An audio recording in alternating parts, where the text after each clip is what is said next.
Trois facteurs alimentent aujourd'hui le débat d'un retour de l'inflation et du reflation trade.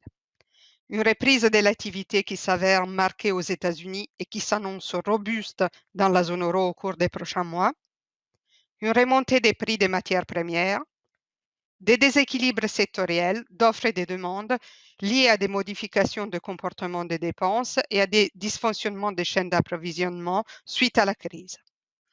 Est-ce que ces trois facteurs sont anticipateurs d'une inflation soutenue, diffuse et durable?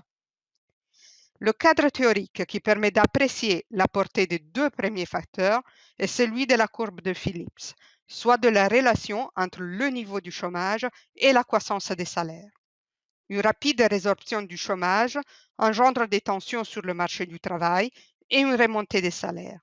Mais l'impact de la relation entre activité et inflation ne peut être apprécié qu'avec la prise en compte des effets de second tour et de la dynamique qui lie les prix au salaire.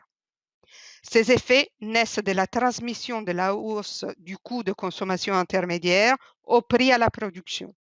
Les effets directs du renchérissement des prix des produits consommés par les ménages sont un incitatif puissant à réclamer des hausses de salaire afin de compenser l'érosion de leur pouvoir d'achat.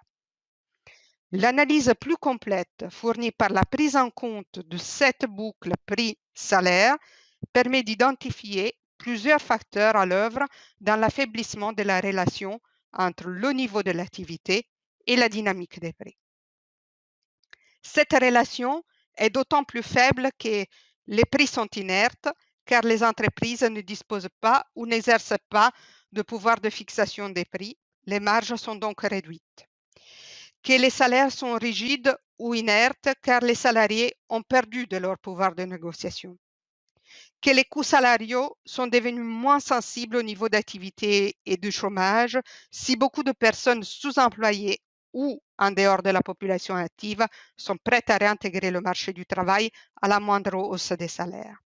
Cette relation est d'autant plus faible aussi que les chocs sont perçus comme persistants et les anticipations d'inflation sont révisées à la baisse, que l'engagement de la Banque centrale à la stabilisation de l'inflation est forte et sa réactivité à une remontée de l'inflation est élevée et justifie une révision à la baisse des anticipations d'inflation.